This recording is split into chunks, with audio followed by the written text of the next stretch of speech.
कि राजस्थान बीकानेर निर्वाचन क्षेत्र से निर्वाचित हुए हैं, शपथ अथवा प्रतिज्ञा करेंगे। श्रीमान आदिल कोकड़ी।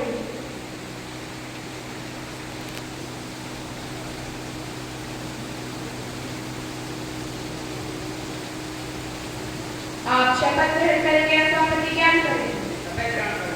आप किस भाषा में शपथ लेना चाहेंगे? हिंदी भाषा में शपथ लेना चाहूँगा।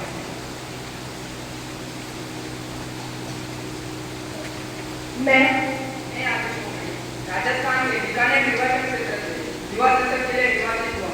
ईश्वर के नाम पर प्रार्थना करता हूँ कि मैं सत्य, निष्पक्षता और विधि द्वारा स्थापित भारत के संविधान के प्रति निष्ठा रखूंगा। मैं भारत की संप्रभुता और अखंडता को अक्षुण्ण रखूंगा तथा मैं अपने दायित्व का निष्ठापूर्वक निर्वहन करूंगा।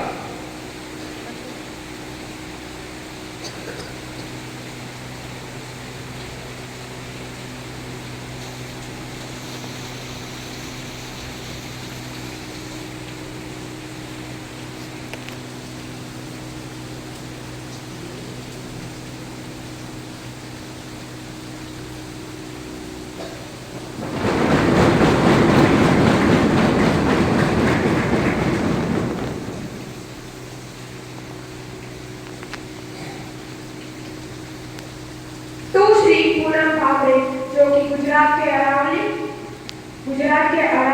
निर्वाचन क्षेत्र से निर्वाचित हुए हैं, शपथ अथवा प्रतिज्ञा करेंगे। तू श्री दृष्टि वसाव।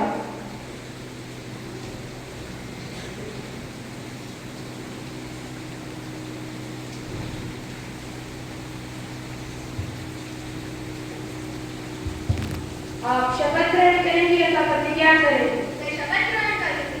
आप किस भाषा में शपथ लेना चाहेंगे? मैं गुजराती भाषा में शपथ लेना चाहूंगी।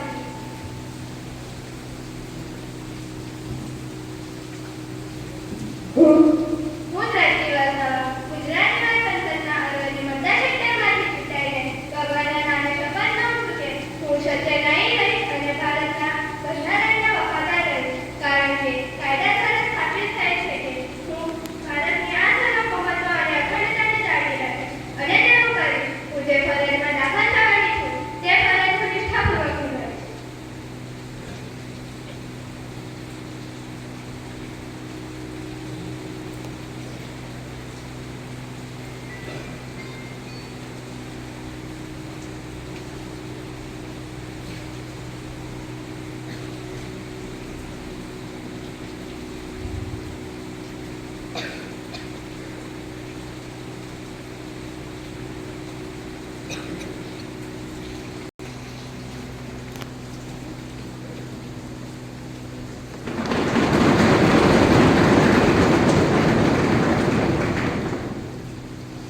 माननीय सदस्यगण, हम सभी युवा संसद के मानसिक सत्र के लिए यहाँ उपस्थित हुए हैं।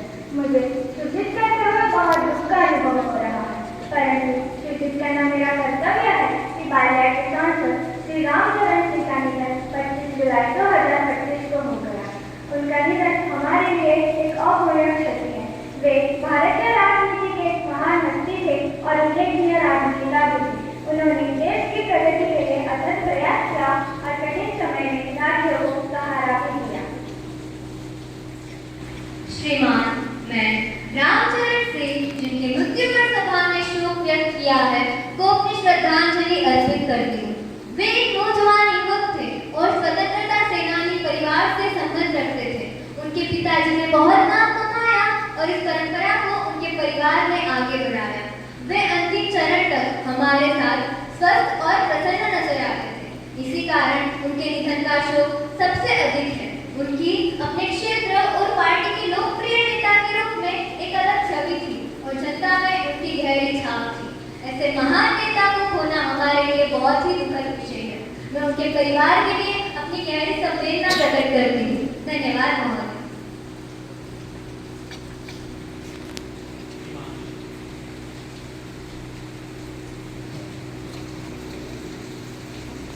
मैं आपको सदन के नेता के द्वारा अर्पित की गई श्रद्धांजलि में स्वयं को तथा अपने दल को समायोजित करता हूँ। श्री रामचरण सिंह जी के साथ एक साथी के रूप में काम करना मेरा सौभाग्य था। वे अत्यंत शांत और मृदुल स्वभाव है। इसी कारण वे सदन के सभी सदस्यों में से सबसे प्रिय नेता के रूप में जाने जाते हैं। वे हमेशा मुस्कुराते रहते थे। वे एक महान समाज सेवी और कुशल राजनेता हैं। ऐसे नेता को खो देना हमारे लिए बड़ा ही दुख का विषय है। मैं शोक संतप्त परिवार को अपनी संवेदनाएं भेजने में स्वयं और अपने दल को समायोजित करना चाहता हूँ। धन्यवाद महोदय। सदस्यगण अपना गहरा शोक प्रकट करने के लिए कुछ क्षण के लिए मौन खड़े हों।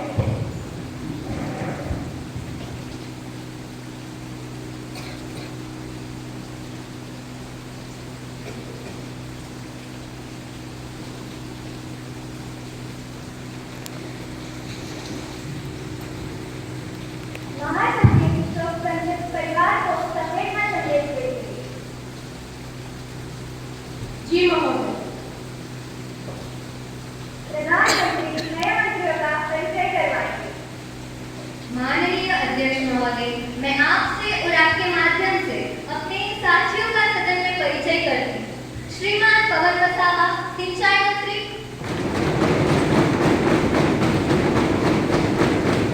श्रीमान भाविक नायक, नागरिक आपूर्ति मंत्री।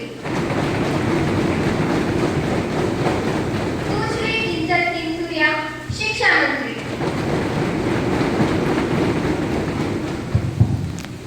अब प्रश्नकाल आरंभ होता है। प्रश्न संख्या 501। सुश्री बंसी वसावा। धन्यवाद महोदय, आपने मुझे प्रश्न पूछने का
धन्यवाद महोदय, आपने मुझे यह प्रश्न पूछने का मौका दिया। मेरा माननीय कृषि मंत्री से यह प्रश्न है कि सरकार एमएसपी किसानों को दिलवाती है, लेकिन कोई कानूनी गारंटी आज तक नहीं दी गई है।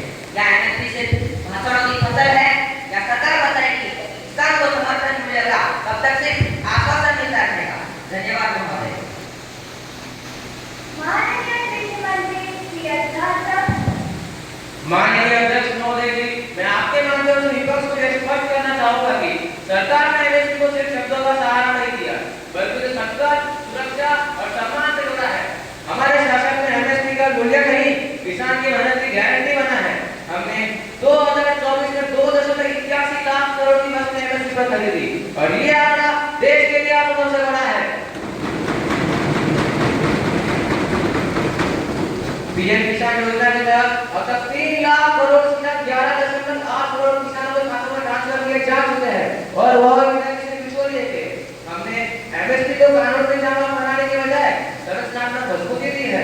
कृषि उत्पादक संगठनों, राष्ट्रीय कृषि बाजार और कृषि इंफ्रास्ट्रक्चर फंड से कृषि से खेती नहीं अब उद्यम बन रही है। 23 फसलों पर एमएसपी लागू की गई है, 10,000 एफपीओ बढ़ चुके हैं और 2.4 करोड़ किसान अब तक राष्ट्रीय कृषि बाजार से जुड़े हैं। किसान अब मंडियों के मोहताज नहीं है, बीज से बाजार तक सरकार हर कदम किसान के साथ है। और विपक्ष मंत्री जी, साथ-साथ में ये भी बता के दीजिए कि आप ही की सरकार ने आंदोलित किसानों पर डंडे और गोलियां भी तो चलाई थी। माननीय सदस्य, आपको मैं स्पष्ट करना चाहूंगा कि सरकार ने केवल भूमि आंदोलन के तत्वों पर कार्रवाई की थी, जिन्होंने किसानों के नाम पर आंदोलन में हिंसा फैलाई एवं किसानों का नाम बदनाम करने की साजिश रची।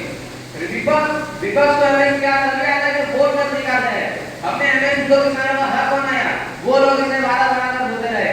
किसानों के साथ नारा लगाने से नहीं, नीतियां बदलेगा। धन्यवाद महोदय। प्रश्न संख्या 5,000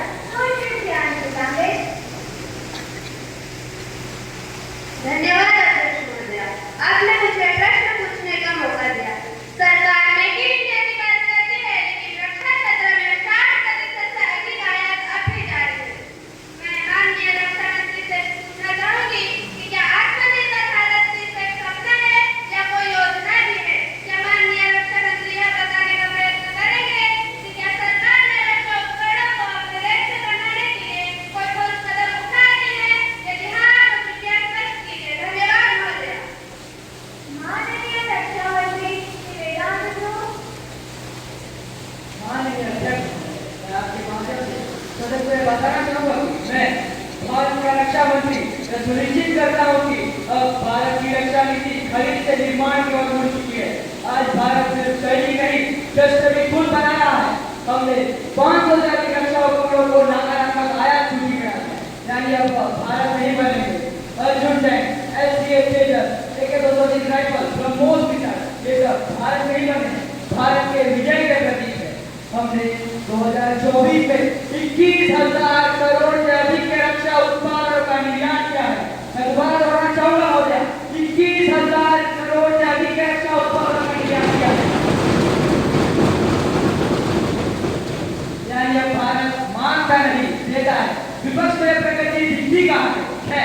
HAL, PEL, DRDO और 550 से ज्यादा रक्षा स्टार्टअप सब मिलकर भारत को $5 ट्रिलियन डिफेंस इकोनॉमी की दिशा में ले जा रहे हैं।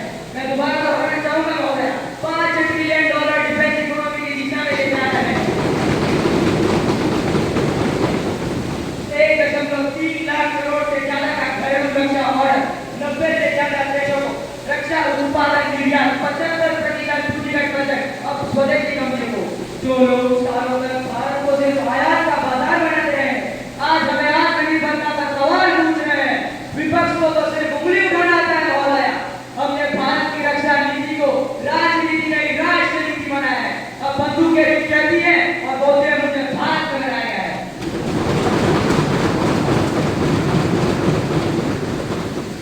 कोई पूरा प्रश्न श्री चौहान। धन्यवाद अध्यक्ष महोदय, आपने मुझे प्रश्न पूछने का मौका दिया।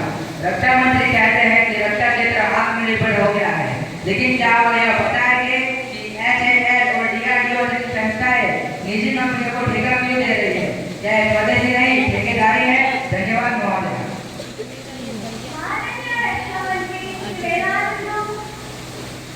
माननीय अध्यक्ष, मैं आपके माध्यम से इस सदस्य को बताना चाहूंगा कि हमने रक्षा उत्पादनों को एक मंच का बनाना एक खुला मंच बनाया है, जहां सरकारी और निजी संस्थाएं साथ मिलकर बढ़कर विकास, प्रोटोटाइप, तेज उत्पादन कर सके। DRDO आज 80% उत्पादन भारत में बना रहा है। HAL, तेजस, ALS और AFC जैसी संस्थाएं पूरे देश की मदद से बनाई गई है। निजी संस्थाओं को कार्य देना स्वदेशी उद्यमिता का विस्तार है, ना कि ठेकेदारी। धन्यवाद महोदय।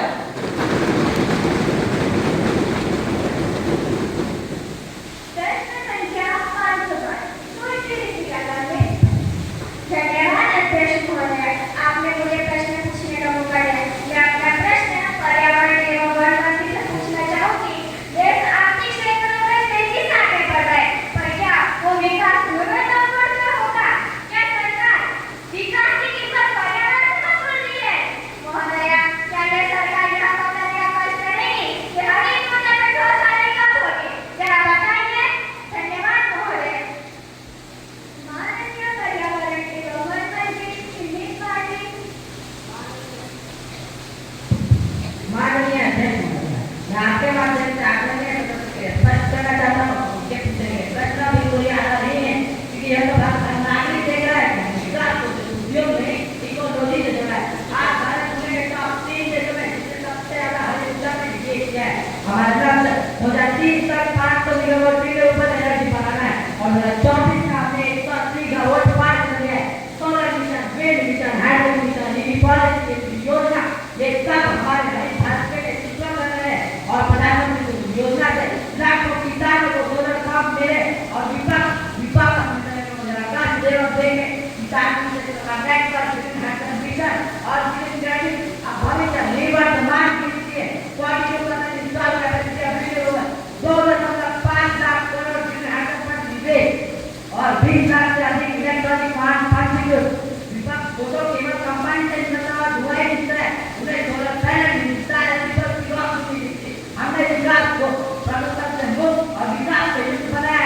मैं वापस दोहराना चाहूंगा महोदय, हमने ऊर्जा को विकास से युक्त बनाया है और आज भारत आने वाली पीढ़ियों को सिर्फ रोशनी नहीं दे रहा, विकास करने का हक भी दे रहा है। धन्यवाद महोदय।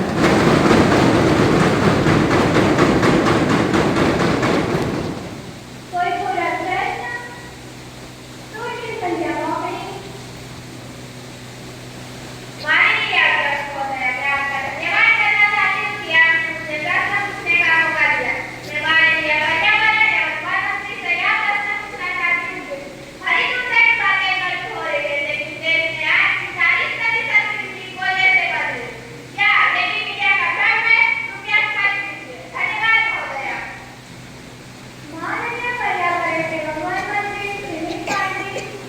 माननीय अध्यक्ष, हम तमाम जरूरत है और सोलर बिजली हमारा 2030 तक 50% बिजली रिन्यूएबल से करने का लक्ष्य रखा है और 2035 तक कोयले पर निर्भरता 25% तक बनाने की नीति बना चुके और हमने हरित ऊर्जा पर आज तक 4 लाख करोड़ से भी अधिक निवेश किया है। और अगर आपको पता ना हो तो मैं बताना चाहूँगा कि हमने हमारा आज ऊर्जा संक्रमण काल का वैश्विक लीडर बन चुका है। धन्यवाद महोदय।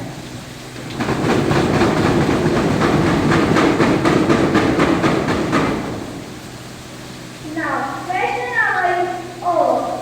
श्रीमान, संसदीय लोक सेवा समिति की सिफारिश पर टिप्पणी करते समय मध्य प्रदेश के एक प्रसिद्ध समाचार पत्र ने गंभीर रूप से विशेष अधिकारों को भंग किया है।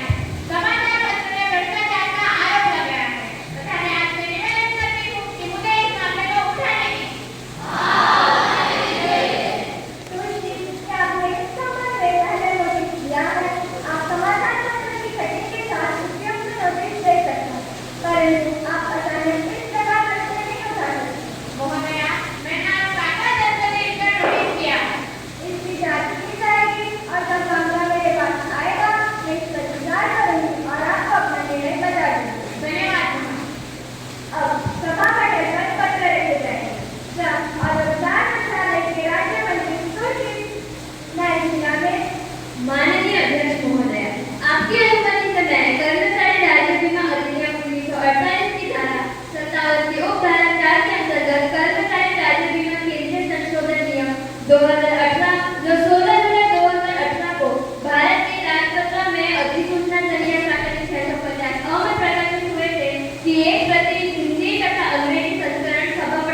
युवा संसद के राज्यसभा के डॉक्टर जी से प्राप्त निम्नलिखित संदेशों की सूचना देते हैं। युवा संसद के राज्यसभा में प्रक्रिया तथा कार्य संचालन विभाग के अनुसार मुझे भारतीय इस्पात प्रबंधन विषय 2025 द इंडियन स्टील मैनेजमेंट 2025 की एक प्रति सभा पटल पर रखने का निर्देश हुआ है, जो राज्यसभा द्वारा 20 जुलाई 2025 को हुई बैठक में पारित किया गया है। महासचिव राज्यसभा द्वारा पारित विधेयक में विधेयक की एक प्रति सभा पटल पर रखेंगे। महोदय जी, मुझे युवा संसद के राज्यसभा द्वारा पारित किए गए भारतीय इस्पात प्रबंधन विधेयक 2025 the Indian steel management bill 2025 की एक प्रति संलग्न करने का निर्देश हुआ है, जो राज्यसभा द्वारा 20 जुलाई 2025 को हुई बैठक में पारित किया गया है। महासचिव राज्यसभा द्वारा पारित विधेयक में विधेयक की एक प्रति सभा पटल पर रखेंगे। महोदय जी, मैं राज्यसभा द्वारा पारित किए गए भारतीय इस्पात प्रबंधन विधेयक 2025 the Indian steel management bill 2025 की एक प्रति सभा पटल पर रखता हूं। माननीय सदस्यगण, मुझे घोषणा करनी है। मेरे हाथ में तथा सदन के सदस्य की ओर से महामहिम सुश्री मिया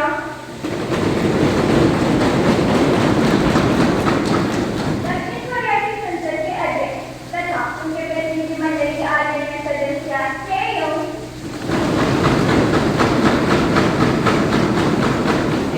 और योंगहो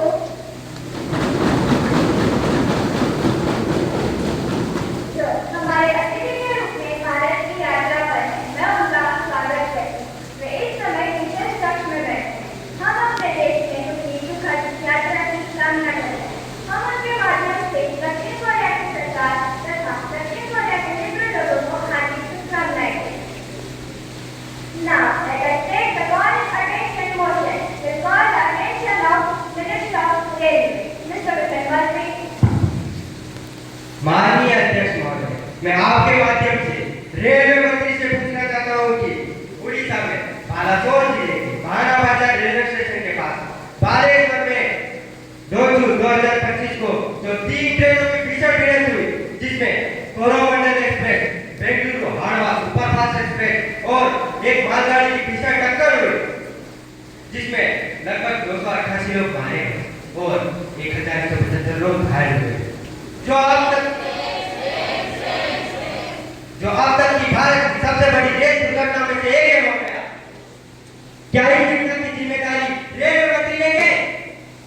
सरकार इतनी बड़ी दुर्घटना पर क्यों उछाले बैठी है? सदन के सामने स्पष्ट करें। माननीय रेल मंत्री श्री हर्षिता में अध्यक्ष महोदय, विपक्ष के साथी अभी देशवासियों की दुर्घटना पर चिंतित होना तो एक स्वाभाविक बात।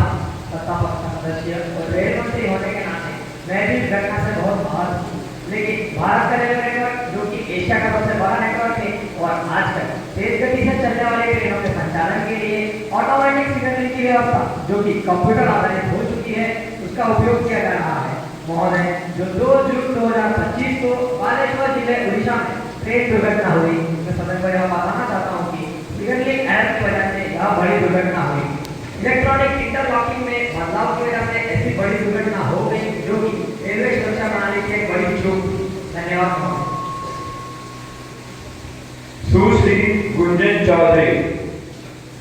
माननीय अध्यक्ष महोदय, क्या रेलवे मंत्री इतनी बड़ी दुर्घटना को एक यांत्रिक चूक कहकर अपना पल्ला ध्यान देना चाहती है? ऐसी दुर्घटना जिसमें 288 जाने गए हैं और 1175 लोग घायल हुए हैं, पूरी रेलवे व्यवस्था पर से लोगों का विश्वास उठ गया है। सरकार को इस दुर्घटना की जिम्मेदारी लेते हुए मंत्री महोदय को स्वयं अपना ध्यान पत्र देना चाहिए। क्या इतनी बड़ी दुर्घटना उनकी असफलता नहीं है?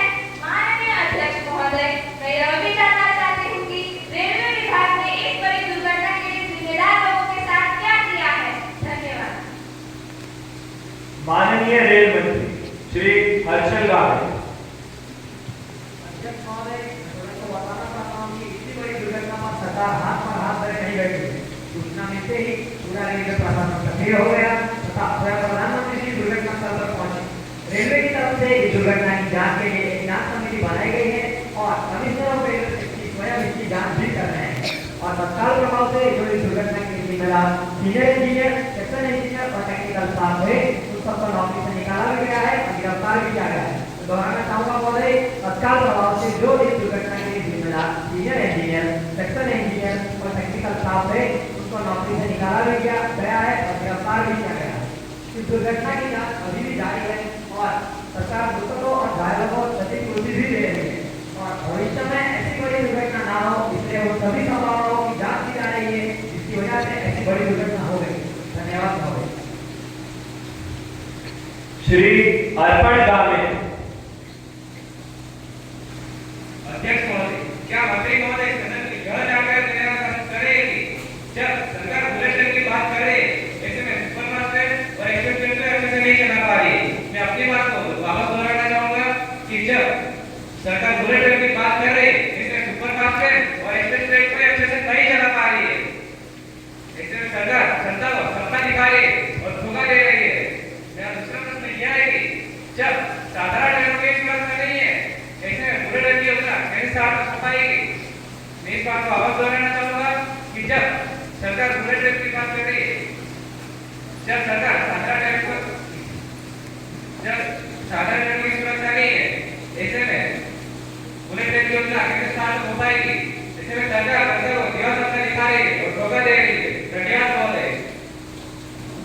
माननीय रेल मंत्री श्री हर्षल गामे। अध्यक्ष महोदय, मैं अपने साथी सदस्य का प्रश्न का जवाब देते हुए सदन को यह बताना चाहता हूँ कि सरकार अपनी बुलेट ट्रेन चलाने की योजना से पीछे नहीं हटेगी। इस दिशा में सार्थक और ठोस प्रयास अभी भी जारी है।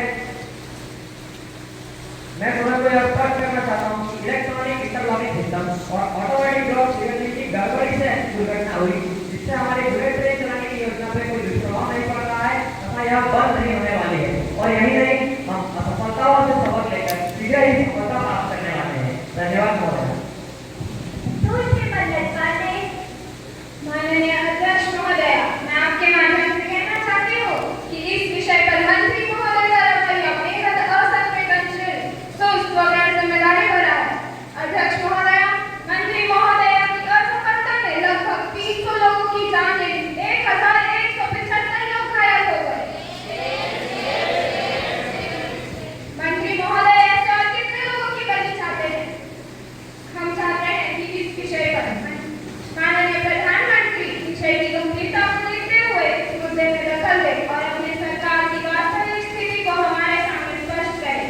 धन्यवाद महोदय। माननीय प्रधानमंत्री, क्या आप इस संदर्भ में अपना वक्तव्य प्रस्तुत करना चाहेंगे? जी हाँ। माननीय प्रधानमंत्री, सोच के जितना चाहिए। Speaker ma'am, I understand the perspective of the member of the House. Government is taking immediate action in this direction. साथियों, इस रेल दुर्घटना से मैं आहत हूँ। जिन लोगों ने अपने परिजनों को खोया है, मैं उनके साथ हूँ। सरकार मृतकों और घायलों को क्षतिपूर्ति दे रही है। मैंने स्वयं वहाँ पर पहुँचकर इस स्थिति का जायजा लिया है और कोई भी दोषी छूट नहीं पाएगा। धन्यवाद महोदय। माननीय शिक्षा मंत्री, सोच के इंटर्नशिप प्रयास विधेयक का पुनर्स्थापन करें। महोदया, नई शिक्षा नीति 2020 एवं राष्ट्रीय पाठ्यक्रम 2030 अधिनियम के प्रावधानों में संशोधन के लिए मैं विधेयक पुनर्स्थापित करने की अनुमति चाहती हूँ। धन्यवाद। प्रश्न है कि नई शिक्षा नीति 2020 तथा राष्ट्रीय पाठ्यक्रम 2023 अधिनियम के प्रावधानों में संशोधन के विधेयक पुनर्स्थापित करने की अनुमति प्रदान की जाए। तो इसके पक्ष में है कि क्या ना करें? तो इसके पक्ष में है कि क्या नहीं करें? मैं समझती हूँ कि हाँ का बहुमत है, हाँ का बहुमत है, हाँ का बहुमत, अतः अनुमति दी जाएगी।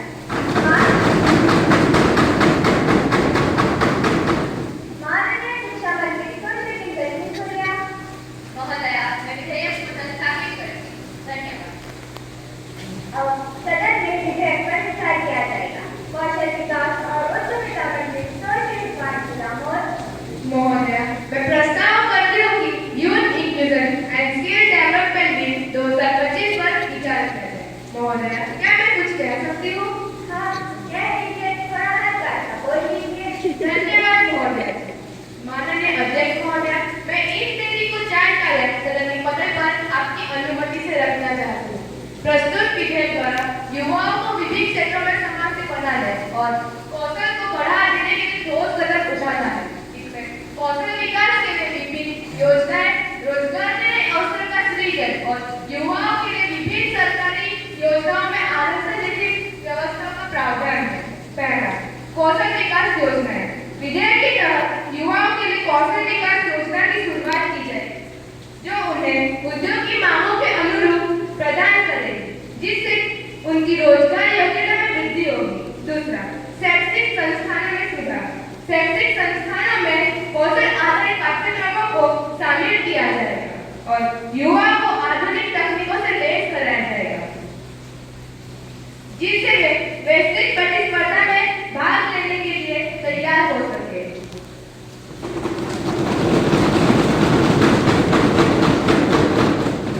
तीसरा, रोजगार के लिए अवसर। युवा विधेयक के माध्यम से सरकार रोजगार के लिए अवसरों का सृजन करेगी, विशेषकर उन क्षेत्रों में जहां युवा बेरोजगारी की समस्या अधिक गंभीर है। चौथा, सरकारी योजनाओं में आरक्षण।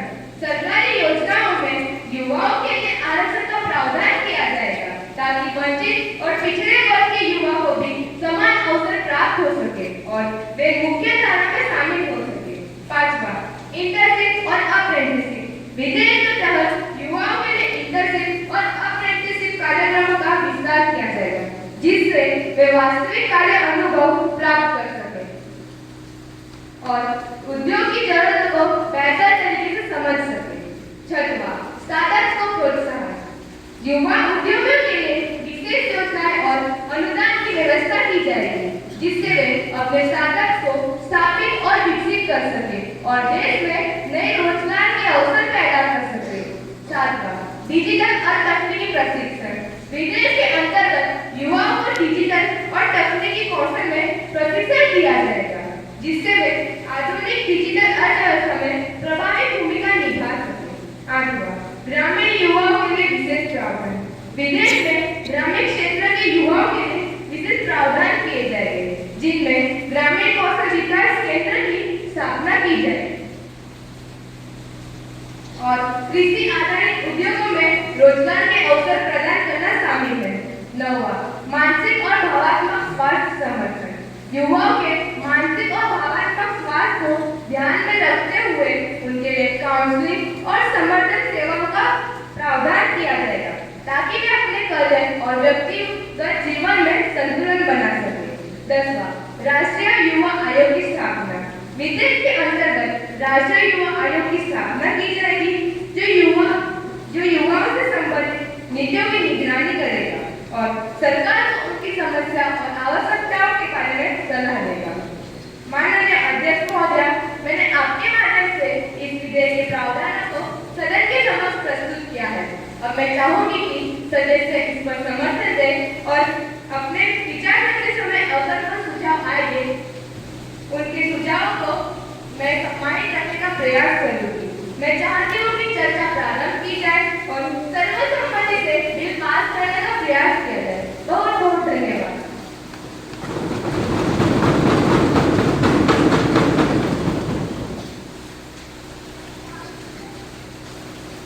प्रस्ताव प्रस्तुत हुआ।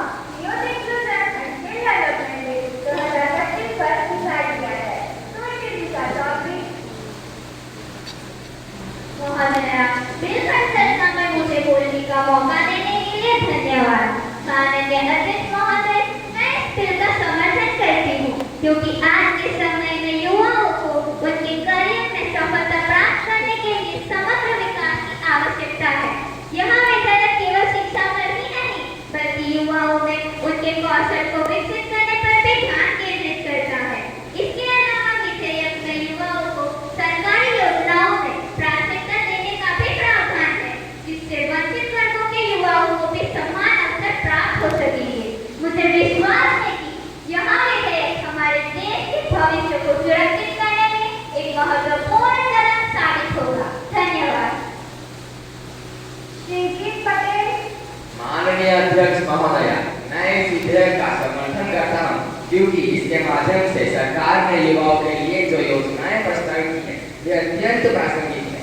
हमारे देश की युवा जनसंख्या विश्व में सबसे बड़ी है और यदि हम उनके कौशल और शिक्षा पर ध्यान नहीं देंगे तो यह हमारे देश के लिए एक बड़ी हानि होगी।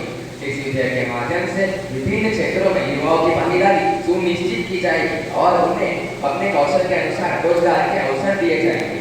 इस पहल से हमारा देश न केवल आत्मनिर्भर बनेगा बल्कि वैश्विक स्तर पर भी प्रतिस्पर्धी हो सकेगा। धन्यवाद महोदय। माननीय अध्यक्ष महोदय, मैं इस विधेयक का समर्थन करता हूँ क्योंकि यह न केवल युवाओं को सशक्त बनाएगा बल्कि हमारे देश की अर्थव्यवस्था को मजबूत करेगा। आज के इस डिजिटल युग में युवा कौशल और नवाचार के माध्यम से नए नए क्षेत्रों में काम कर रहे हैं। यह विधेयक उनके लिए और अधिक अवसर प्रदान करेगा और उन्हें अपने लक्ष्य को प्राप्त करने में मदद करेगा। इसके अलावा सरकारी योजनाओं में युवाओं को आरक्षण का प्रावधान वंचित वर्गों के लिए वरदान साबित होगा जो अब तक मुख्य धारा से बाहर है।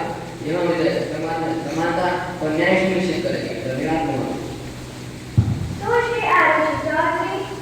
माननीय अध्यक्ष महोदय, मैं इस विधेयक का विरोध करती हूँ क्योंकि इसमें कई प्रावधान ऐसे हैं जो यथार्थवादी नहीं है। महोदय, मैं फिर से दोहराना चाहूँगी, इसमें कई प्रावधान ऐसे हैं जो यथार्थवादी नहीं है और व्यवहारिक रूप से लागू नहीं हो सकते। सरकारी योजनाओं में आरक्षण का प्रावधान जबकि सामाजिक न्याय के लिए आवश्यक है, लेकिन इसे लागू करते समय हमें सुनिश्चित करना चाहिए कि वह योग्यता और दक्षता को प्रभावित न करे। इसके अलावा इस विधेयक में प्रस्तावित योजनाओं के लिए आवश्यक वित्तीय संसाधनों के बारे में स्पष्टता नहीं है, जिससे यह संदेह उत्पन्न होता है कि क्या ये योजनाएं वास्तविक रूप से सफल हो पाएंगी। धन्यवाद महोदय।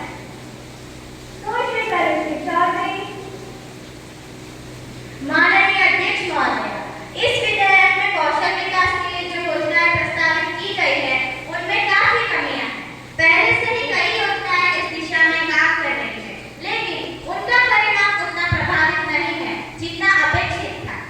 इस विधेयक में नई योजनाओं को लाने के बजाय हमें मौजूदा योजनाओं की समीक्षा करनी चाहिए और उनके सुधार पर ध्यान देना चाहिए। इसके अलावा युवाओं को केवल आरक्षण और लाभ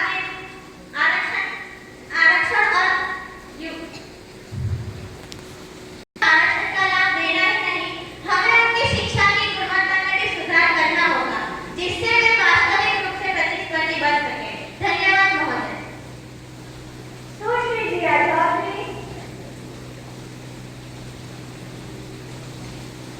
माननीय अध्यक्ष महोदय, मैं इस विधेयक का विरोध इसलिए करती हूँ क्योंकि इसमें सरकारी योजनाओं में आरक्षण का प्रावधान सामाजिक असंतुलन पैदा कर सकता है।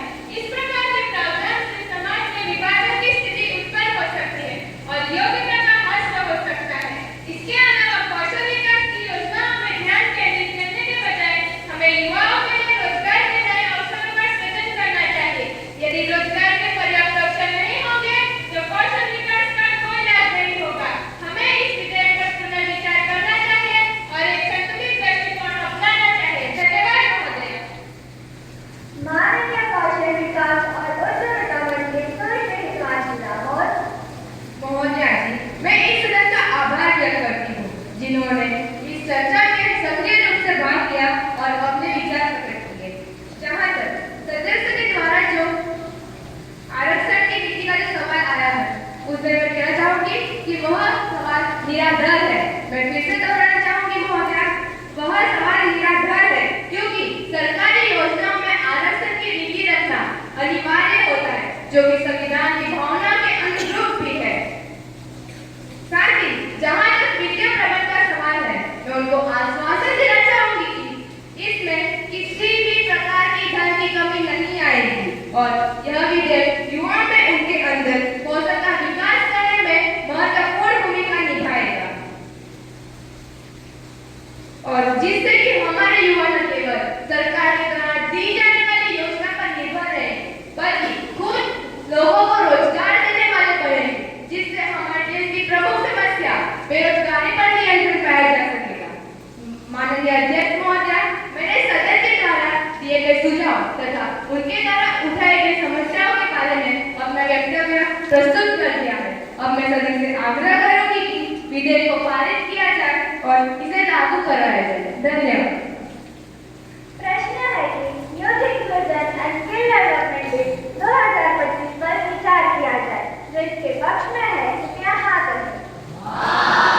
जो इसके विपक्ष में है कृपया नहीं कहे। मैं समझती हूँ कि हाँ का बहुमत है, हाँ का बहुमत है, हाँ का बहुमत है। प्रस्ताव स्वीकृत हुआ।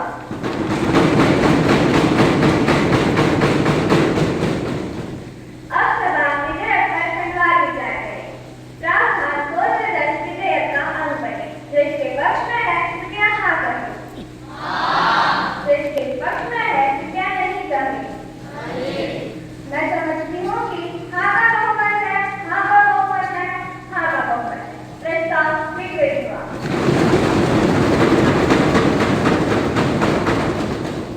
खंड 1 अधिनियम चित्र और विधेयक का पूरा नाम विधेयक में जोड़ दिया जाए। जो इसके पक्ष में है कृपया हाँ कहे। जो इसके विपक्ष में है कृपया नहीं कहे। मैं समझती हूँ कि हाँ का बहुमत है, हाँ का बहुमत है, हाँ का बहुमत है। प्रस्ताव स्वीकृत हुआ।